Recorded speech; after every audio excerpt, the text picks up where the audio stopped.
Happy Monday, Common Sense Army, and on this episode of the Why I'm Right podcast, we're doing a week in review, talking about some of the biggest headlines of the past week as it pertains to politics. A lot going on in the trials of Donald Trump, and some weird stuff going on with Joe Biden. He said his uncle was eaten by cannibals this past week. We're going to dive into that.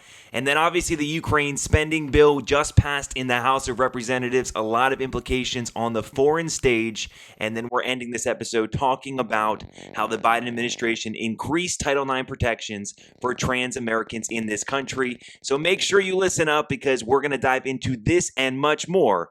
I'm going to tell you why I'm right. We live in a world filled with noise and confusion, clickbait, and outright lies in the media. But here, we cut through the clutter to find the truth, no matter how uncomfortable it may be.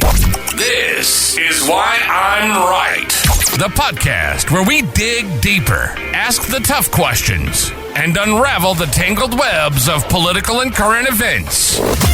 Join us as we dissect the latest news, analyze political rhetoric, and challenge the narratives that dominate the mainstream discourse. We're not shy. From dissecting the motives behind policy decisions to uncovering the hidden agendas of public figures, it's what we do. It's time to think for ourselves. This is Why I'm Right. And now your unafraid and unapologetic host, Matt Taylor.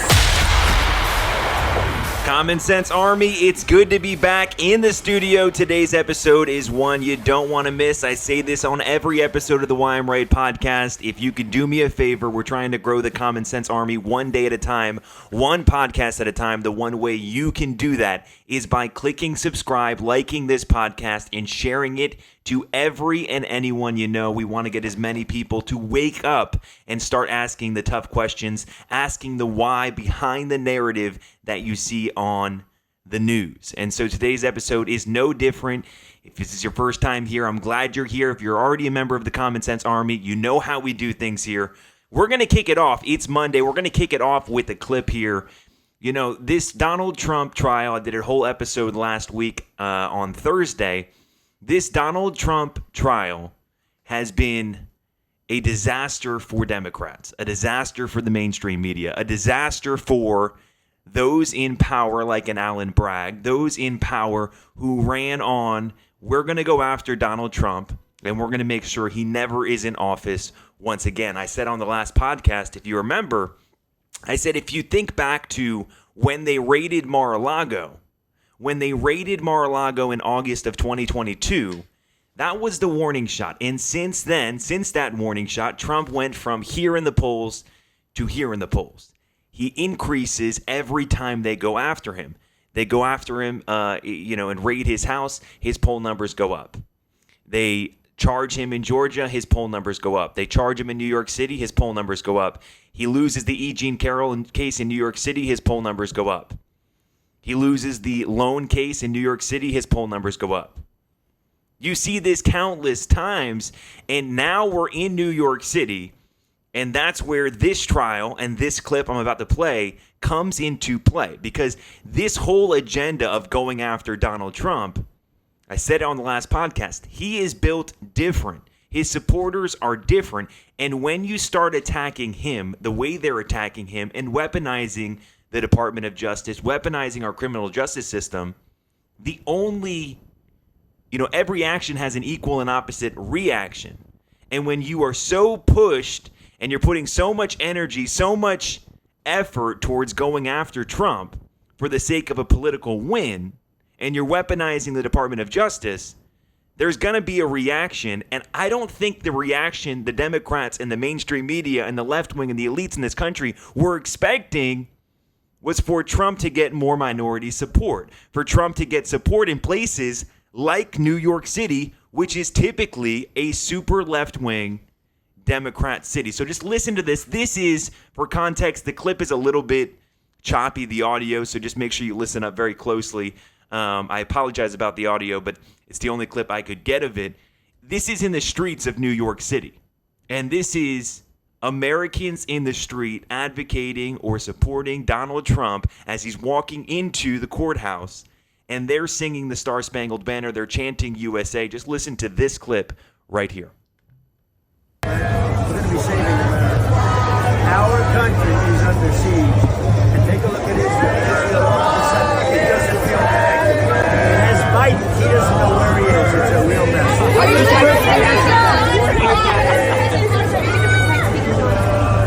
Well, we'll see what happens with that. I think it's a very good question.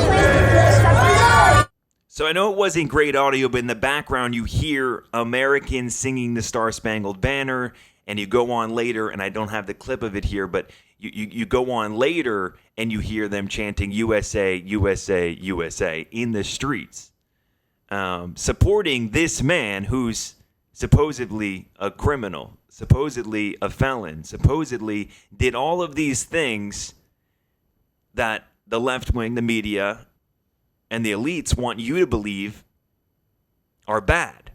And so these people are out in the streets, and like I said, this is the equal and opposite reaction that I believe the Democrats weren't expecting. They weren't expecting Trump to get support in places like Harlem.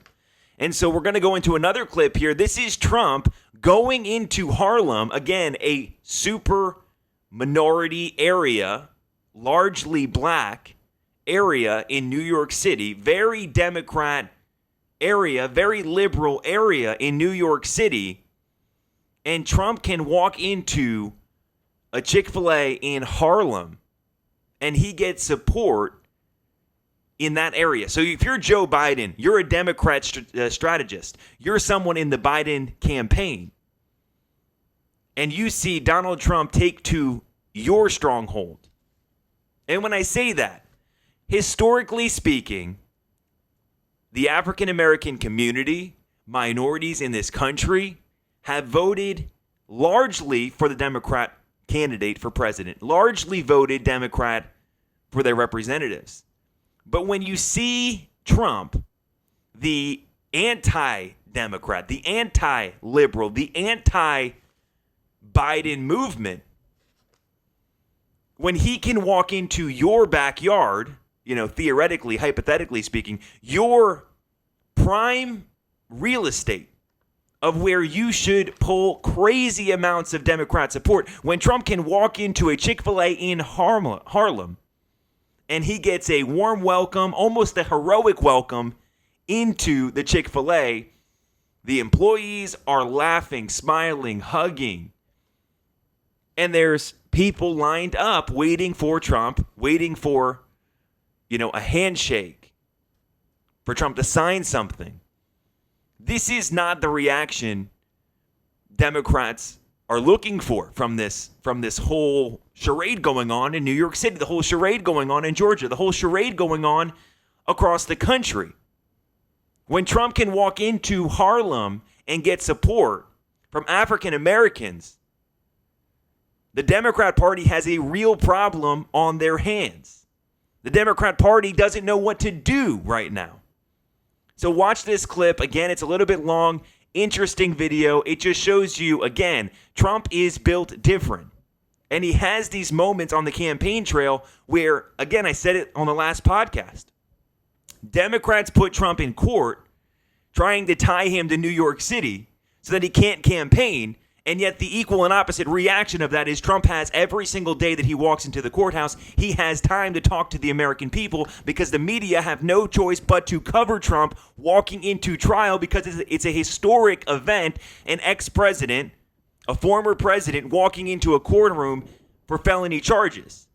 So they have no choice but to cover it. And so Trump takes every chance he has to speak to the American people.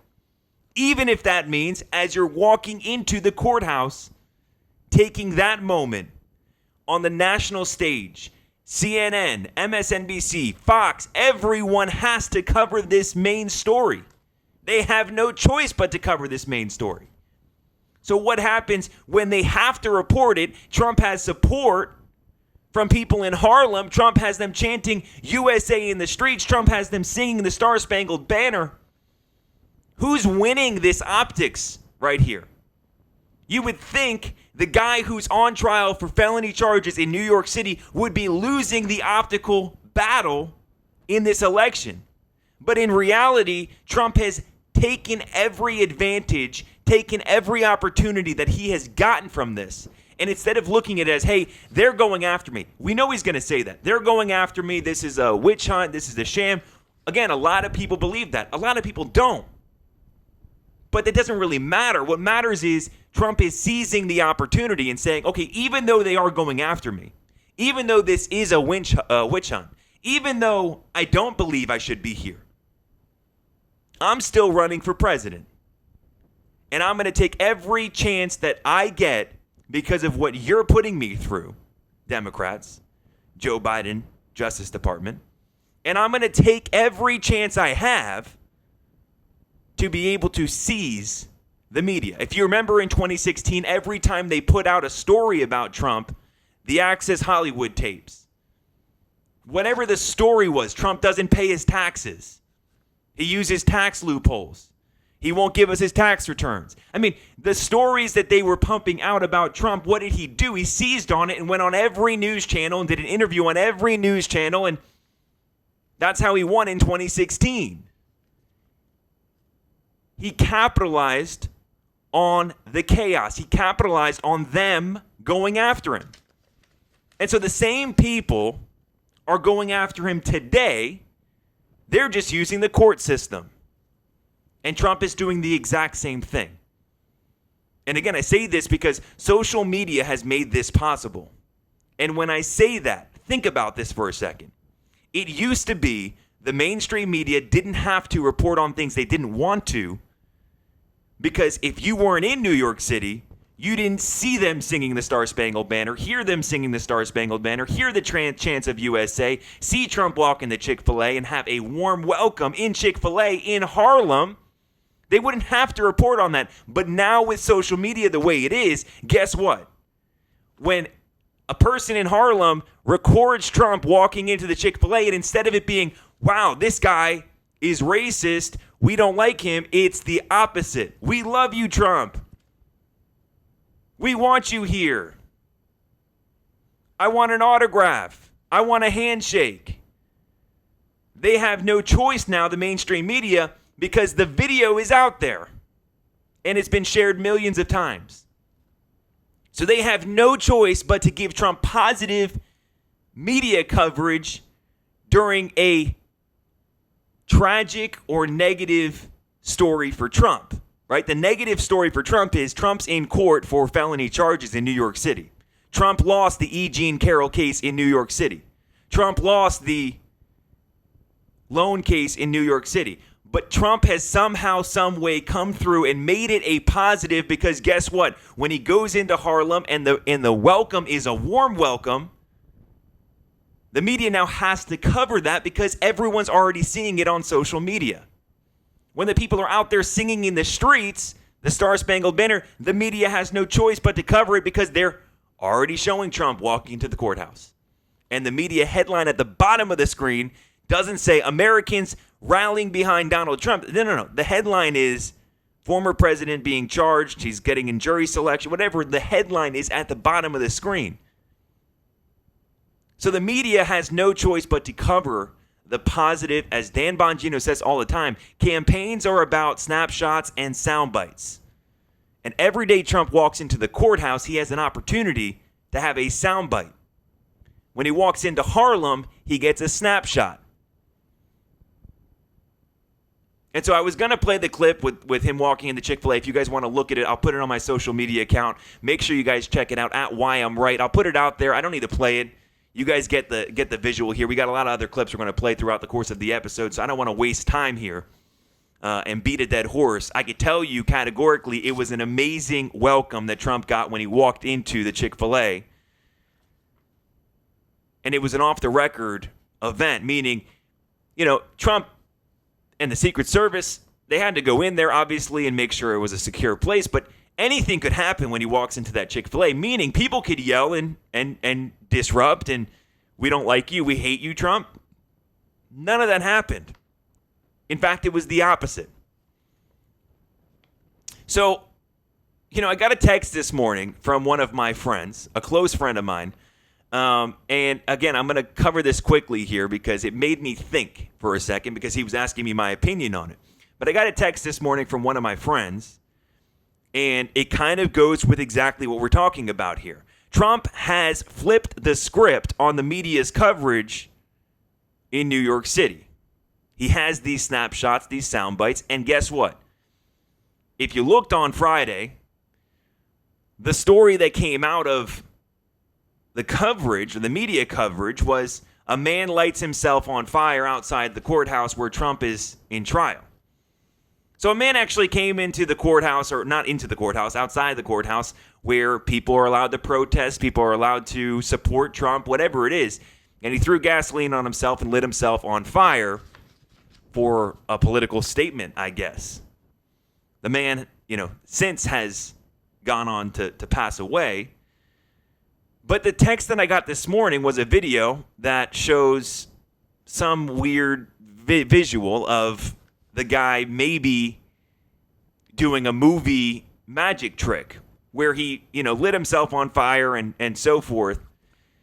And people out there, again, I'm not pumping a conspiracy theory here. I'm not verifying this. I'm not saying it's my opinion or not.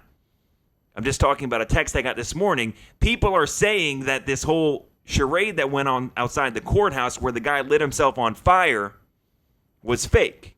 Meaning the guy is fine somewhere and it's just the media, to get the coverage away from the positive news.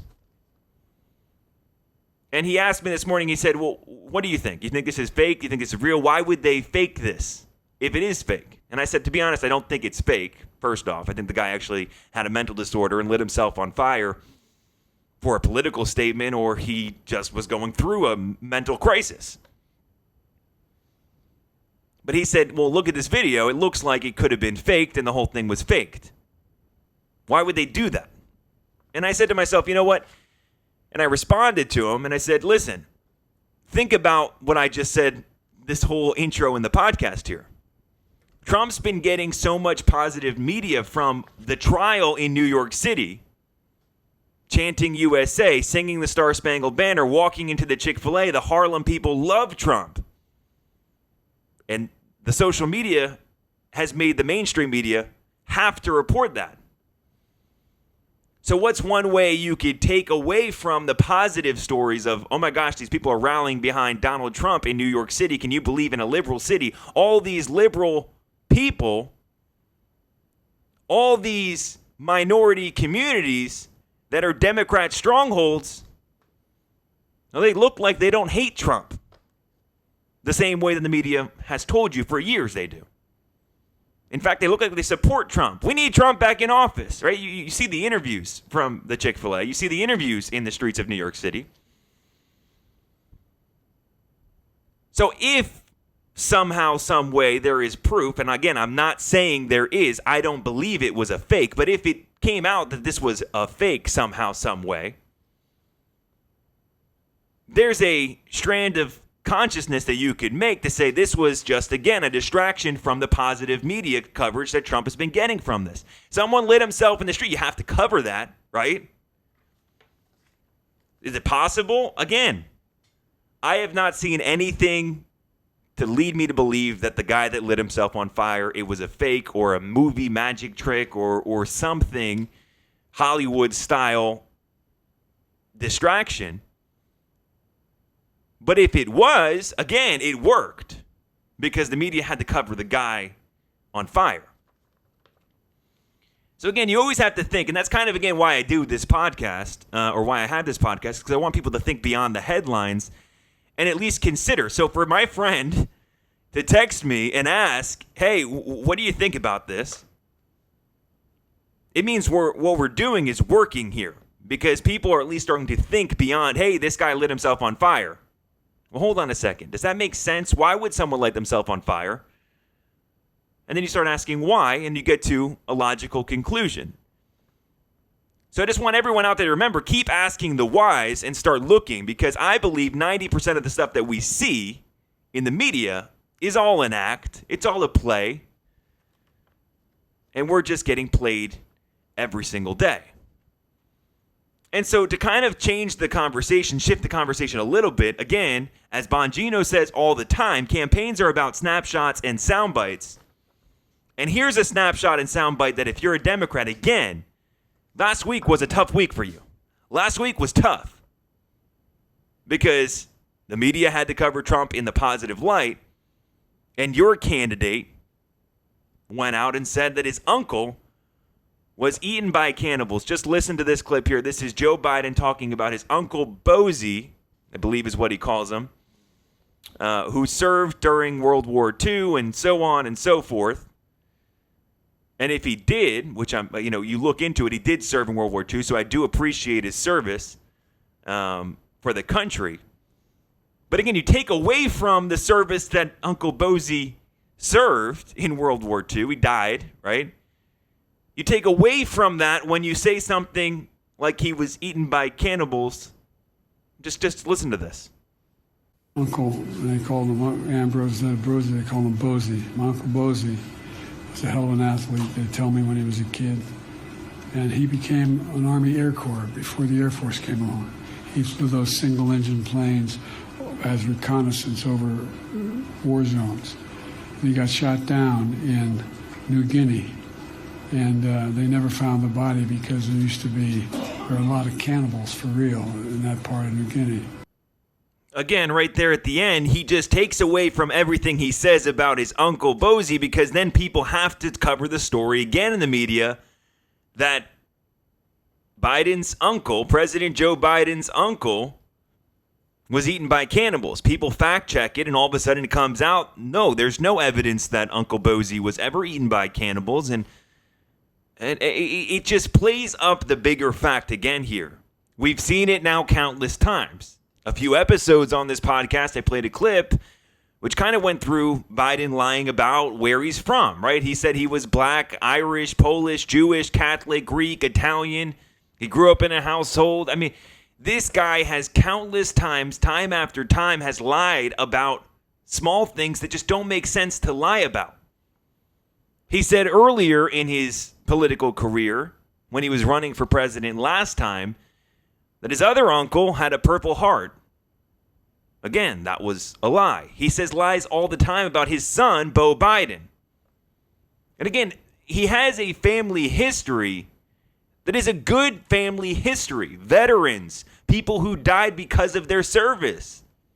And if he focused on the real things, there's a story there that shows Biden in a positive light. A family that served. But this guy can't even take positive and make it positive.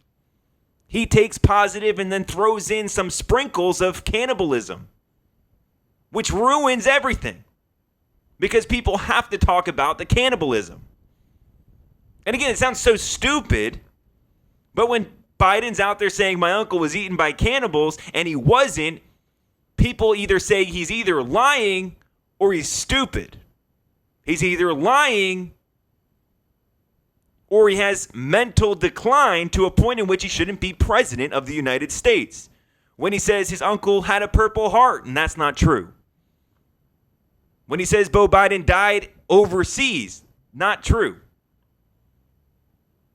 When he says he was born in a black, Irish, Polish, Jewish, Catholic, Greek, Italian household, and people look it up, it's not true. The options are limited here. He's either a liar or he's in mental decline. Now, we all have family, and we all have older relatives, whether that's a parent, a grandparent, or if you don't have them, you had them at some time. And sometimes they tell stories that, may or may not be true because they're getting older. And you accept it, and you listen to the stories, and you listen to these fairy tales, if you would, because you love your grandparents. You love your parents. The difference is America doesn't love Joe Biden. So when he says stuff like Uncle Bozie was eaten by cannibals, or my other uncle had a Purple Heart, or I was born in a black, Irish, Polish, Jewish, Catholic, Greek, Italian household, and people don't love, it's not your grandfather telling the story. This is the president. It makes people really start to think either this guy is lying to us or This guy's got mental issues at this point. Dementia, Alzheimer's, whatever you want to call it. Again, I have family members who have had Alzheimer's, and there are a lot of things that overlap in the way Biden talks and goes on these tangents that just don't even make sense, aren't even real. So again, the choices are limited here. He's either a liar or he's in mental decline. Neither are something that anyone is passionate to go vote for.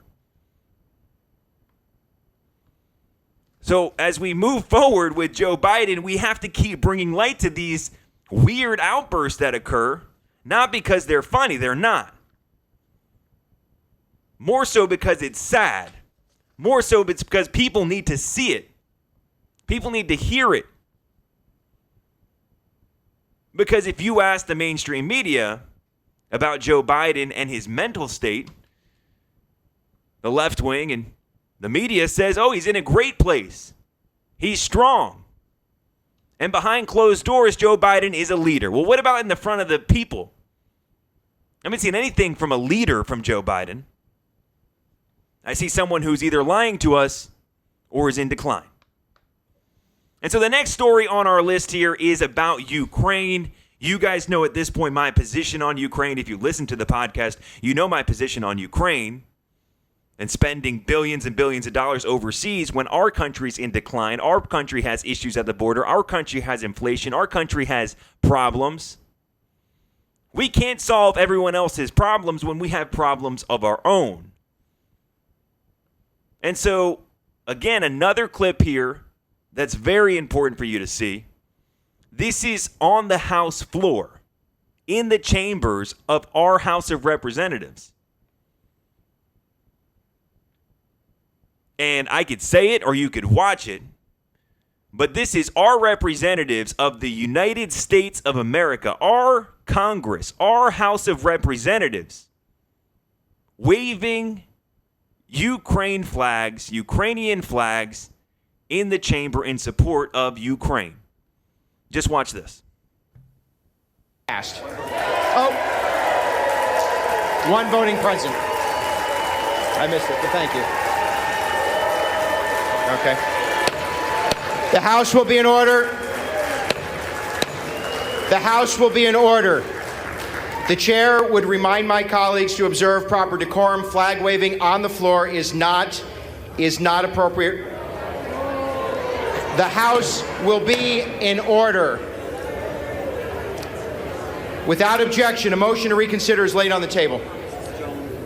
For what purpose does the gentleman from Florida rise?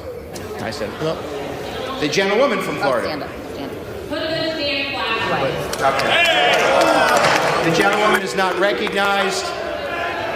Colleagues, no, I'm going to.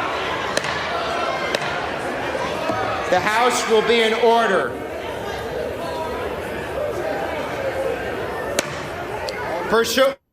So right there you see it. Waving Ukrainian flags in our Congress, in our chambers, in our House of Representatives, waving flags of a foreign country in our House of Representatives. And you see the gentlewoman, as he finally got to, the gentlewoman from Florida stood up and said, put those damn flags away. And was obviously got a chant from the Republican side of the House. But I saw something recently on social media after this whole Ukrainian flags, we send another $95 billion in aid to Ukraine. Like I said, while our border is in crisis, our border is wide open, inflation is up, crime is up, issues in this country.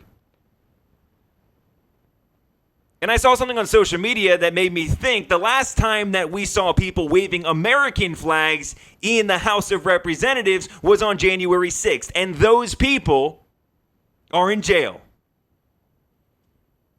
Think about how stupid that sounds for a second. The people we elect to make laws and pass bills for the American people in this nation, taxpayers in this country, are waving Ukrainian flags in our chambers of our House of Representatives, sending $95 billion more to aid in Ukraine, while our country has issues with our border being open, inflation going up, crime going up. The average person can't go to the grocery store. then our representatives are waving Ukrainian flags in the House of Representatives.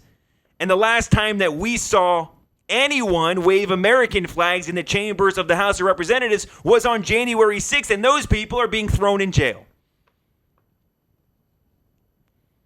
And I get it, it's a little bit satire. Obviously, what happened on January 6th probably shouldn't have went down the way that it did.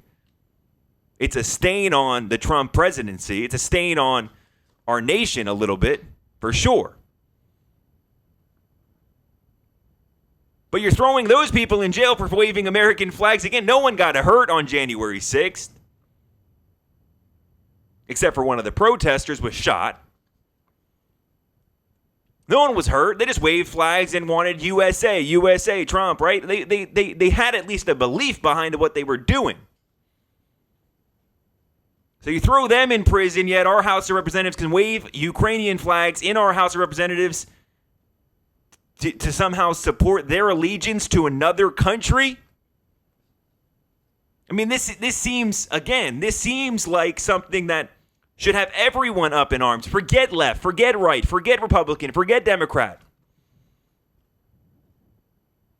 This is blatant disrespect to the American people. Blatant disrespect to the people that are paying your salary.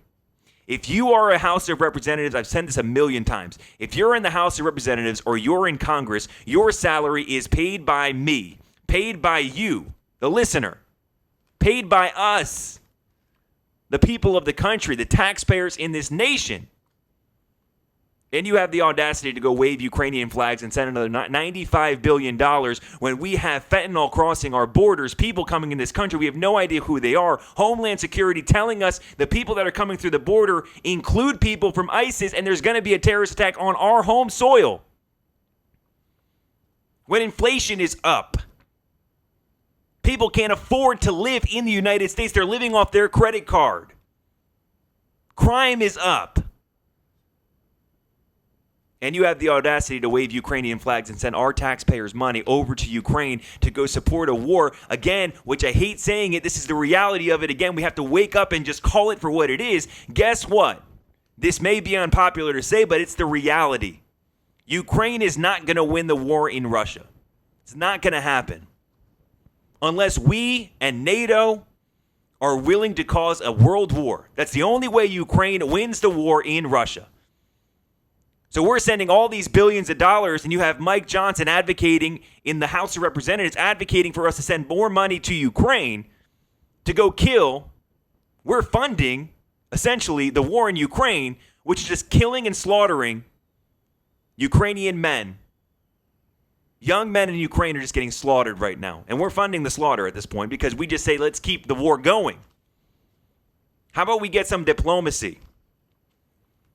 How about we have our political power, meaning we say if anyone's buying oil from Russia, if anyone supports Russia, guess what? You're not getting any funding from us. We're not going to support your economy. We're not going to do X, Y, and Z. There are ways to bring Russia to the table and not just send endless amounts of money to Ukraine right now to go fund a war that they have zero chance of winning unless the U.S. is going to send, again, our people over to go fight a war against Russia, which I don't see happening either. So, again, you see what's going on in this nation, folks. You see it. All these stories get tied together. They're going after Trump in the court system. We're sending our taxpayers to Ukraine. Biden can't complete a sentence. They're trying to distract us with random things that make zero sense, like my uncle was killed and eaten by cannibals, to distract from the real issues in the country, which is the border, inflation, crime, the economy. And so the Biden administration goes on. The final story that we're going to go through today, the Biden administration goes on this past week to increase Title IX protections for trans Americans in this nation. Now, I posted on social media yesterday, and I posted a few things. I posted on Truth Social, and the post on Truth I'm going to read it for you here. If men didn't have biological and physiological advantages over women in athletics, why haven't we seen a woman transition to male and break records in the NBA, NFL, MLB, NHL? We either care about biological women's rights or we don't. This needs to stop. You know, I have a daughter, and I said this again on social media yesterday. I have a daughter, and so I actually care about the integrity of women's sports. I care about biological women's rights. The media, the left wing, the Biden administration continues to protect the trans Americans in this country at the cost of biological women in this country. So the party that's so supposedly telling you they're for women's rights, but they can't define what a woman is. Think about that. They're the champion. The Democrat Party, the left wing, the Biden administration, the media is a champion for women's rights, yet they can't define what a woman is. Because the Democrat Party, the left wing, the mainstream media, the elites in this nation are not for women, biological women. And so they grab onto stories like Leah Thomas. They grab onto stories like Laurel Hubbard. Again, these are men who transitioned to female, right? They're now female, participating in women's sports, biological women's sports. You got a man going up against a woman and breaks the record for weightlifting. A man going up against a woman and breaking the record for freestyle and swimming records. And it seems, again, so stupid that this is even an argument.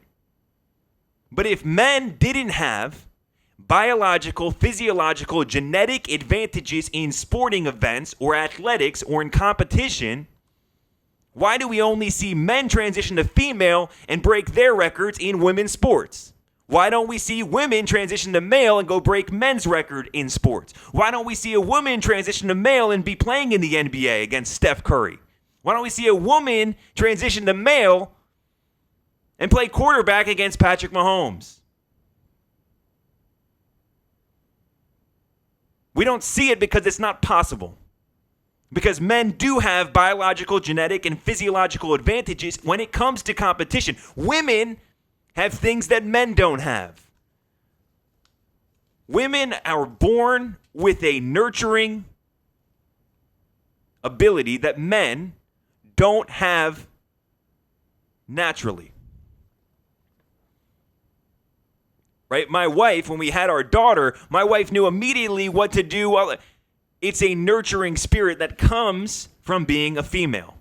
Men don't have that. But men do have physiological and genetic advantages when it comes to athletics, when it comes to performance in competition.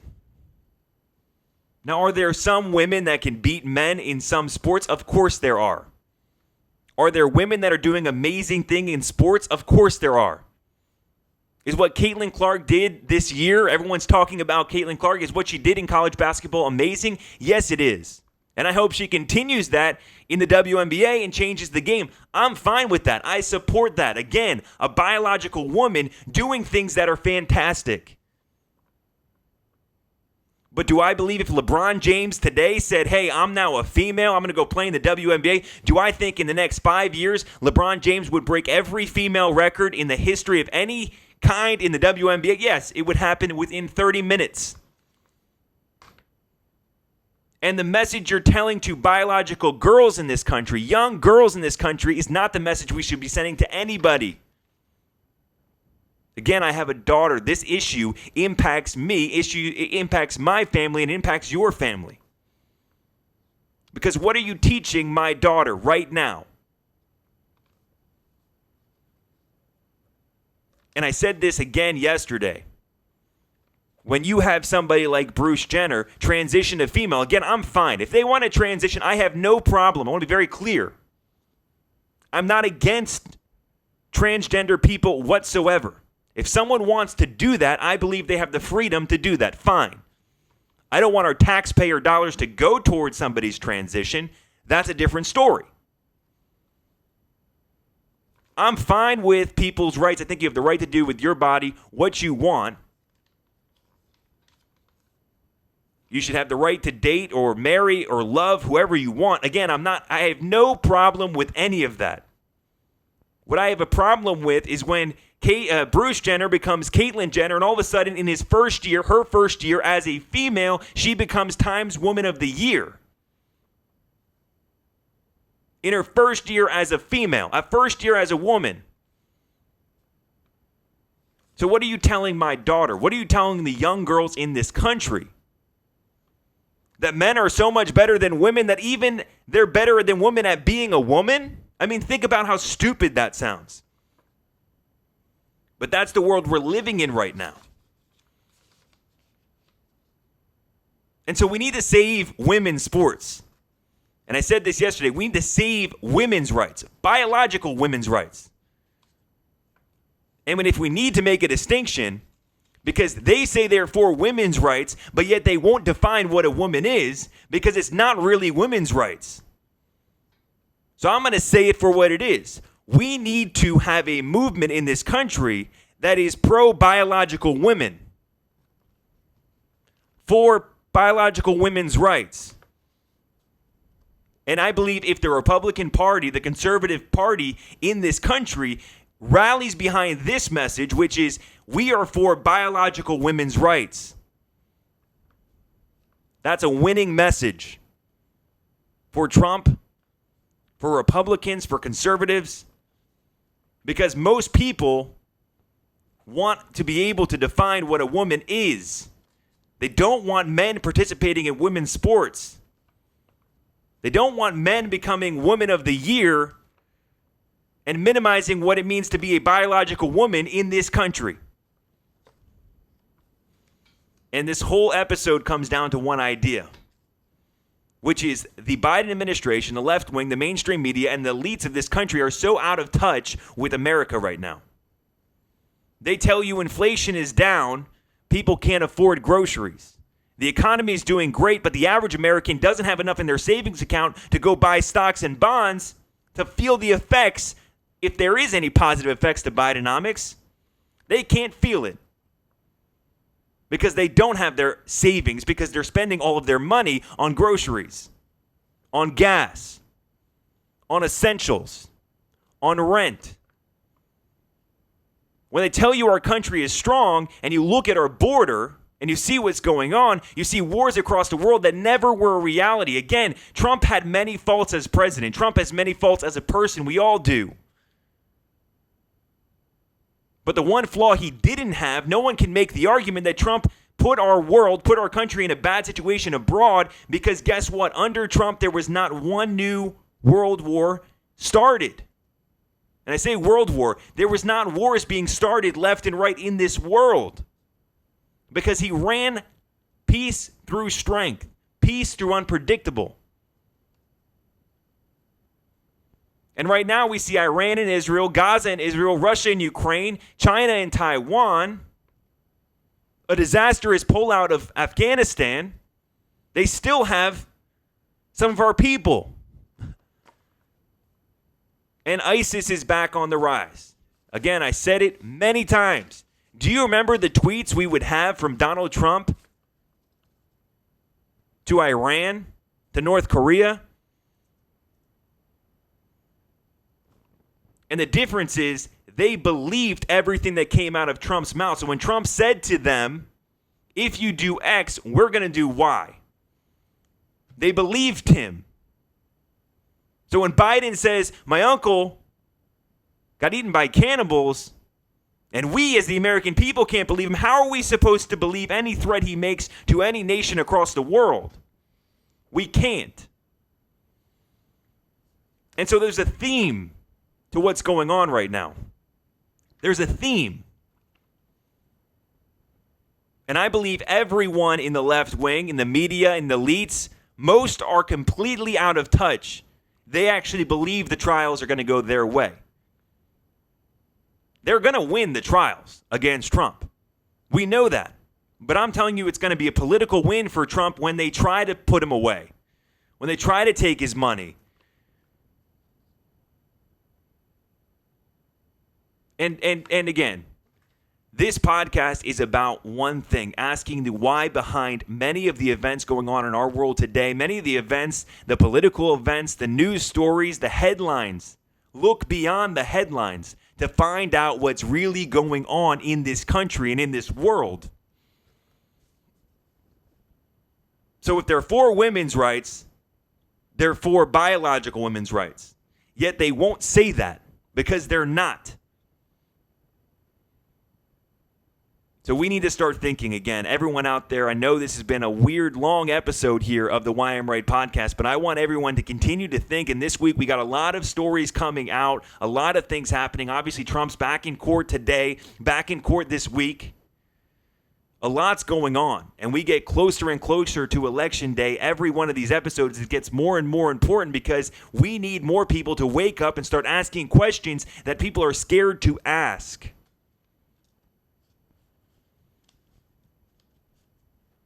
So as we move forward on the Why I'm Right podcast, again, I ask you to do me one favor, and that is to continue to grow the Common Sense Army one day at a time, one podcast at a time. So make sure you do hit the subscribe button right here below. You do share these videos on social media. You send them to your friends. Send them to people that agree and disagree with us so that we can grow this one day at a time, one podcast at a time, so that we can have a say.